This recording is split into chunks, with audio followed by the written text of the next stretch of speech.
မြစ်သားစမုံပေါက်မှာပါဒီမှာလဲသုံးပြီးဟိုးမှာနည်းနည်းတော့မဟုတ်ဘူးကားတွေရော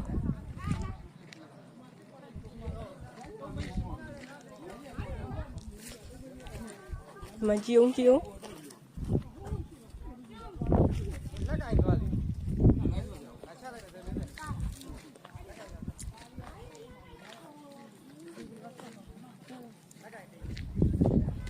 အိုးရေတွေကိုထွက်လို့ကြည့်အောင်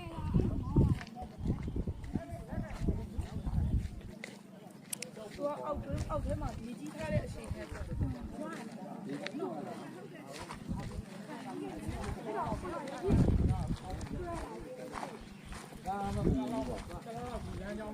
လားလောက်ကတော့ဟာဒီမြစ်သားနဲ့ပြင်ဒီလမ်းကြောင်းတော့ယာယီသိမှာပါရောဒီနေသားဆိုတော့လောက်နဲ့ပြင်ဆင်ရမှာအနည်းဆုံးပြင်ဆင်ရမှာတရားကတော့ထိခိုက်မှုသိမ့်မရှိပြီမဲ့ဒီပြည့်ကြောင်းကြတော့အင်မတန်မှဟိုမှာကားကြီးဟုတ်ကားတယ်ကိုဘက်ဆက်သွားလို့မရတော့ဘူးရတော့ဘူးကူးကြမှာတော့ခင်ဗျားတို့ထုတ်ကြည့်နေအဲ့ဒါကြီးကိုကားတစ်စီးဟိုမှာလဲတော့သွားတာမဟုတ်ဘဲနဲ့ရှေ့ဘလို့